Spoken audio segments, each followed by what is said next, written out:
News చూస్తున్నారు. TTD మాజీ chairman YV Subbareddy సంచలన వ్యాఖ్యలు చేశారు. తిరుమల లడ్డూలో నెయ్యి కల్తీ నిజమే అంటున్నారు Subbareddy. Palm oil, palm kernel oil, ఇతర పదార్థాలతో నెయ్యి కల్తీ చేశారని చెప్పి సిట్ నివేదిక ఇచ్చిందంటూ చెప్పుకొచ్చారు ఆయన. అందులో చాలా మంది వ్యక్తులు, అధికారులు, థర్డ్ పర్సన్స్ ప్రమేయం ఉందని చెప్పుకొచ్చారు సుబ్బారెడ్డి. నేషనల్ మీడియాతో మాట్లాడుతూ సంచలన వ్యాఖ్యలు చేశారు వైవి సుబ్బారెడ్డి. ప్రస్తుతం తీవ్ర చర్చాంశంగా మారింది సుబ్బారెడ్డి వ్యాఖ్యలు.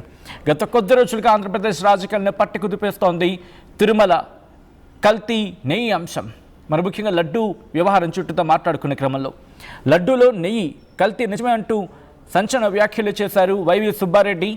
ఈ క్రమంలో ప్రస్తుతం రాజకీయంగా మరింత ఈ అంశానికి సంబంధించి వేడి పుడుతోంది.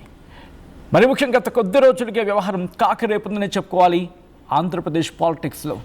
ఇప్పుడు టీటీడీ మాజీ చైర్మన్గా వైవి సుబ్బారెడ్డి చేసిన వ్యాఖ్యలు పెను సంచలనాన్ని రేపుతున్నాయి. తిరుమల లడ్డూలు నెయ్యి కల్తీ నిజమేనంటూ అని చెప్పుకొచ్చారు. Palm oil, palm kernel oil, ఇతర పదార్థాలతో నెయ్యి కల్తీ చేశారని సిట్ నివేదిక ఇచ్చిందంటున్నారు సుబ్బారెడ్డి. అందులో చాలామంది వ్యక్తులు, అధికారులు, థర్డ్ పర్సన్స్ ప్రమేయం ఉందని చెప్పి ఆయన సంచలన వ్యాఖ్యలు చేశారు. నేషనల్ మీడియాతో మాట్లాడుతూ వైవి సుబ్బారెడ్డి సంచలన వ్యాఖ్యలు చేశారు. ప్రస్తుతం ఈ విషయం తీవ్ర చర్చాంశంగా మారింది. కంప్లీట్ డీటెయిల్స్ తెలుసుకుందాం. అసలు ఏం జరుగుతోంది, at the same time YCP వ్యూహం ఏంటి, ఏం జరుగుతుంది డీటెయిల్గా మాట్లాడుకుందాం. AP input rate Krishnamohan updates అందించేందుకు సిద్ధంగా ఉన్నారు. కృష్ణమోహన్, అసలు ఇంతకీ పూర్తిగా ఆయన చేసిన వ్యాఖ్యలు ఏంటి, ఏ కాంటెక్స్ట్లో ఆయన ఇలా మాట్లాడారు, at the same time YCP clarity ఏంటి దీని మీద? సత్యన, టీటీడీ మాజీ చైర్మన్ వైవి సుబ్బారెడ్డి వరుసగా అంటే నిన్న నేషనల్ మీడియాతో మాట్లాడేవి కాదు, దానికంటే ముందు కూడా మీడియా సమావేశం ఢిల్లీలో ఏర్పాటు చేసిన మీడియా సమావేశంలో కూడా ఆయన క్లియర్ గా అయితే చెప్పారు. ఒకటి, పంది కొవ్వు లేకపోతే ఫిష్ ఆయిల్ అటువంటిది జరగలేదు. ఒకవేళ కల్తీ నెయ్యి జరిగిందా అనేది ఫిట్ అయితే రిపోర్ట్ ఇచ్చింది. కల్తీ జరిగింది అనేది రిపోర్ట్ ఇచ్చింది. గతంలో అంటే 2004లో కూడా నాకు దీనికి సంబంధించిన సమాచారం నా నోటీస్కి వచ్చినప్పుడు నేనే దానికి ఎంక్వైరీ చేయమని చెప్పి కూడా నా అక్షరాలతో నేను రాసి మరి పంపించాను.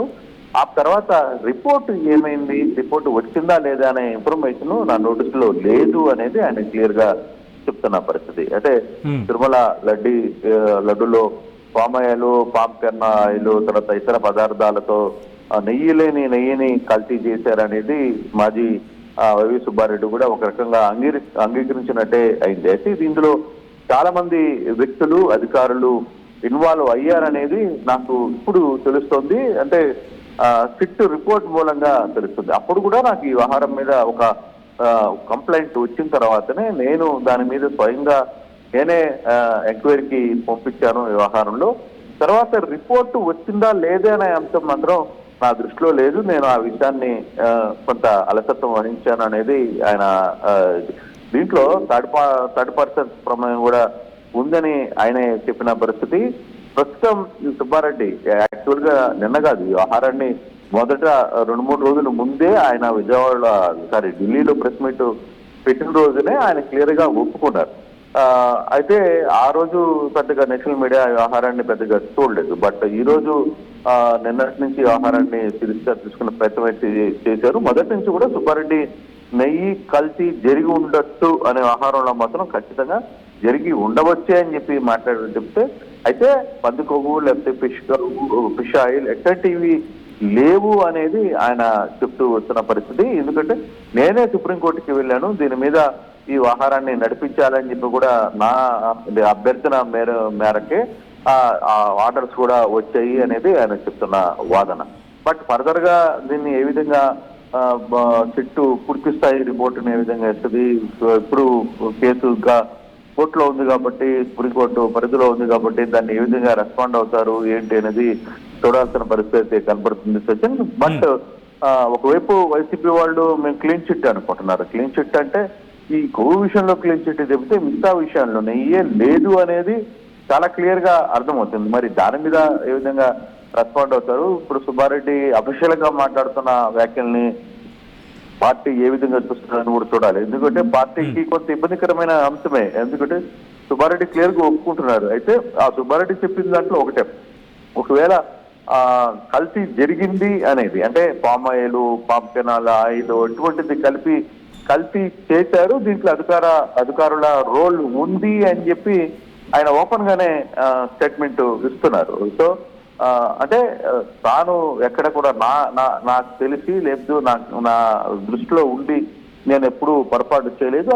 ఆ విషయాన్ని ముందుగా నాకు కూడా ఒక కంప్లైంట్ వచ్చిన తర్వాత నేనే దాన్ని ఎంక్వైరీకి కూడా ఆదేశించానని కూడా ఆయన చెప్తున్న పరిస్థితి. బట్ ఆ రిపోర్ట్ నాకు తెలియదు అనేది ఈయన వాదన. బట్ ఒక చైర్మన్ ఒక కంప్లైంట్ మీద ఎంక్వైరీ చేయమని చెప్పిన తర్వాత ఆ రిపోర్టు తనకి తెలీదు అని చెప్పడం కొంత ఆశ్చర్యం కలిగిస్తుంది. అంటే ఈయన ఓవర్లుక్ లో ఉన్నారా, లేకపోతే కింద అధికారులు తన దృష్టిలో పెట్టకుండా దాన్ని మాయ చేశారా అనేది కూడా చూడాలి. అప్పుడు ఈఓగా ఉన్న అధికారులు కావచ్చు, లేకపోతే జేఈఓగా ఉన్న అధికారులు కావచ్చు, లేకపోతే కింద స్థాయి అధికారులు దీన్ని ఎలా మేనేజ్ చేయగలరు అనేది కూడా చూడాలి. అయితే సుబ్బారెడ్డి చెప్తున్న వ్యవహారంలో కొంత పాజిటివ్ గానే కనపడుతుంది. ఆయన క్లియర్ గా చెప్తున్నారు, ఓకే జరిగింది, కల్తీ జరిగింది అనే వ్యవహారం నా దృష్టికి కూడా వచ్చింది, నేను చెప్పిన తర్వాతనే దానికి ఎంక్వైరీకి వేసానని చెప్తూనే మరోవైపు రిపోర్ట్ ఏమొచ్చింది అనే వ్యవహారంలో మాత్రం నా దృష్టిలో లేదు అని చెప్పి ఆయన చెప్పడం. సో దాన్ని ఎలా స్వీకరిస్తారనేది కూడా చూడాల్సిన అవసరం అయితే కనపడుతుంది సత్యం. Right Krishnamohan, thanks for that. మొత్తంగా అయితే మాత్రం ఇటు కల్తీ నెయ్యి వ్యవహారం ఆంధ్రప్రదేశ్ రాజకీయాలని పట్టుకుదిపేస్తోంది.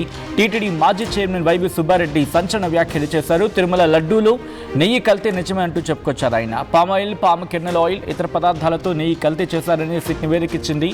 అందులో చాలా మంది వ్యక్తులు, అధికారులు, థర్డ్ పర్సన్స్ ప్రమేయం ఉందంటూ కూడా ఆయన చెప్పుకొచ్చారు. నేషనల్ మీడియాతో మాట్లాడుతూ వైవి సుబ్బారెడ్డి ప్రస్తుతం సంచలన వ్యాఖ్యలు చేశారు. ఈ వ్యాఖ్యలు ప్రస్తుతం తీవ్ర దుమారాన్ని రేపుతున్నాయి ఆంధ్రప్రదేశ్ రాజకీయాల్లో. Local to global news at your finger tips. మీ చేతిలో ఒక ఆయుధం. డౌన్లోడ్ రా TV app. Media legend Ravi Prakash is back.